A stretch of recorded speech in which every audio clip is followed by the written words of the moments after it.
ఓం నమ శివాయ. ఈ సకల చరాచర జగత్కు లయకారకుడు ఆ పరమేశ్వరుడు. భక్తుల పాలిట పెన్నిది. బోళాశంకరుడైన ఆ త్రినేత్రుడు లింగోద్భవం చెందిన పవిత్ర దినమే మహాశివరాత్రి. మనసా వాచ ఆ పరమేశ్వరుని స్మరిస్తూ జాగరణలో దైవ సన్నిధిని అనుభూతిని చెందడమే ఈ పండగ పరమార్థం.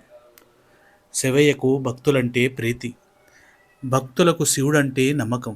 అందుకే హర హర మహాదేవ అంటూ భక్తులు రోజు స్తుతిస్తూ నిత్య శివరాత్రి జరుపుకుంటారు. ఆ లయకారకుడిని ఎన్నిసార్లు స్తుతించినా తనివి తీరదంటూ ప్రతి మాసానికి ఒక్కో శివరాత్రి పేరుతో ఆరాధిస్తుంటారు. వీటన్నిటిలో అత్యంత విశిష్టమైనదిగా భావించే ఈ మహాశివరాత్రి ప్రత్యేకత ఏమిటంటే 2026 ఫిబ్రవరి 15వ తారీఖు ఆదివారం రోజున మహాశివరాత్రి రావడం ఎంతో విశేషం. ఆగమం అంటే పాపం, మాఘం అంటే పాపాలను నశింపజేసేది అని అర్థం. అలాంటి మాఘమాసంలో సూర్యారాధన ఎంతో విశేషమైనది. సూర్య సంబంధిత ఆదివారం రోజు మాఘమాసంలో మహాశివరాత్రి రావటం విశేషం. సూర్యుడికి రుద్రుడు అధిదేవత. అలాంటి మాఘమాసపు ఆదివారం మహాశివరాత్రి సందర్భంగా సూర్యారాధన శివారాధన కలిపి ఆచరించడం వల్ల పాపాలు తొలగుతాయని విశ్వాసం. మహాశివరాత్రి అంటే కేవలం ఒక పండగ మాత్రమే కాదు, అది ఆత్మ జాగరణకు దారి చూపే పవిత్రమైన రోజు. ఈరోజు మనిషి బాహ్య ప్రపంచాన్ని విడిచి తన అంతరంగంలో ఉన్న శివతత్వాన్ని గ్రహించాలి. భక్తులు ఉపవాసం, జాగరణ, శివనామస్మరణ చేయాలి. సాగర మదనంలో ఉద్భవించిన ఆలాహలాన్ని శివుడు సేవించిన రోజు కూడా ఇదే. అందుకే ఆయన నీలకంఠుడు అయ్యాడు. పరమశివుడు జ్యోతిర్లింగంగా ఆవిర్భవించిన పవిత్ర ఘట్టమైన లింగోద్భవము ఈరోజే. హిమవంతుడి కుమార్తెైన పార్వతీదేవిని శివుడు వివాహం చేసుకున్న గొప్ప రోజు కూడా ఇదే. అందుకే అత్యంత పవిత్రమైన ఈ మహాశివరాత్రి వేళ సూర్యోదయానికి ముందే లేచి ఇంటిని శుభ్రంగా ఉంచుకోవాలి. ప్రతి ఒక్కరూ తలస్నానం ఆచరించాలి. శివాలయాన్ని దర్శించాలి. ఉపవాసాన్ని సంకల్పించుకోవాలి. ఉపవాసం అంటే ఉప ప్లస్ ఆవాసం అంటే శివనామ స్మరణతో శివునికి దగ్గరగా ఉండటం, మీలో అంతఃశక్తిని జాగృతం చేయటం. అంతేగాని అన్నం మానేయటం, సినిమాలు చూస్తూ, ఆఫీస్ పనులు చేస్తూ, పాటలకు డ్యాన్స్ వేస్తూ మెలుగుగా ఉండటం జాగరణ అనిపించుకోదు. శివరాత్రి రోజు ఉదయం ప్రదోష కాలంలో, రాత్రి సమయంలో, మరి ముఖ్యంగా అర్ధరాత్రి లింగోద్భవ కాలం, అర్ధరాత్రి 11:30 నుండి 12:30 గంటల మధ్య కాలం శివారాధన చేయాలి. విష్ణువు అలంకార ప్రియ, శివ అభిషేక ప్రియ అని శాస్త్రం. శివరాత్రి రోజు ఇంట్లో కుడి చేతి బొటన వేలిని మించకుండా ఉన్న లింగానికి బాణలింగం, స్ఫటికలింగం, మీరు పూజిస్తున్నటువంటి పంచలోహాలు, ఇతర శివలింగాల స్థాపన చేసుకొని పంచామృతాలు, చందనం, విభూది, జలములతో అభిషేకం వంటివి చేయాలి. బిల్వపత్రాలతో అర్పించాలి. ఆదివారం మహాశివరాత్రి రావడం వల్ల ఈరోజు శివారాధన చేసేవారికి అనారోగ్య సమస్యలు తొలగుతాయి. పితృదేవతలు ధరిస్తారు.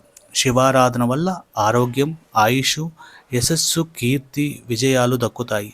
నవగ్రహాలకు నాయకుడైనటువంటి రవి సంబంధం ఉండటంతో సూర్యారాధన, శివారాధన చేసిన వారికి శత్రుపీడ, గ్రహబాధలు తొలగి శుభాలు కలుగుతాయి.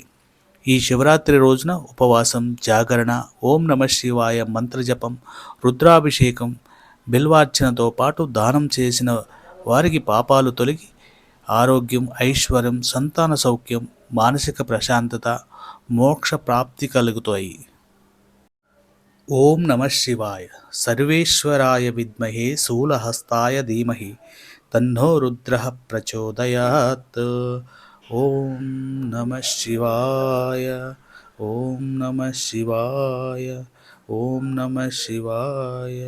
సర్వేశ్వరాయ విద్మహే శూలహస్తాయ ధీమహి తన్నో రుద్ర ప్రచోదయాత్.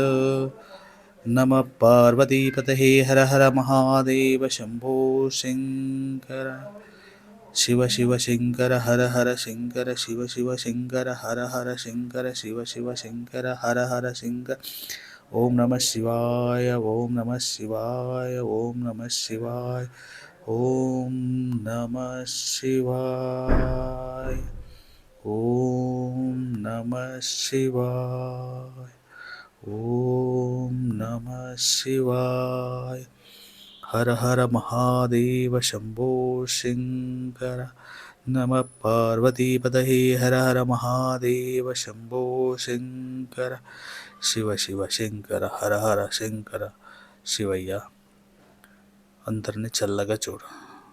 ఓం నమ శివాయ ఓం నమ శివాయ ఓం నమ శివాయ.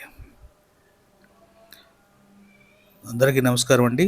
నా వీడియో మొదటిసారి ఈ వీడియో చూస్తున్నట్టయితే ప్లీజ్ నా ఛానల్ని సబ్స్క్రైబ్ చేసుకోండి, నా ఛానల్కి సపోర్ట్ ఇవ్వండి.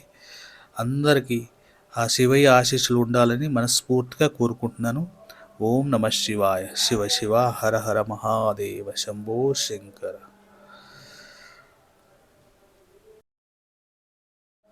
ఓం నమ శివాయ సర్వేశ్వరాయ విద్మహే శూలహస్తాయ ధీమహి తన్నో రుద్రః ప్రచోదయాత్. సర్వేశ్వరాయ విద్మహే శూలహస్తాయ ధీమహి తన్నో రుద్రః ప్రచోదయాత్. సర్వేశ్వరాయ విద్మహే శూలహస్తాయ ధీమహి తన్నో రుద్రః ప్రచోదయాత్.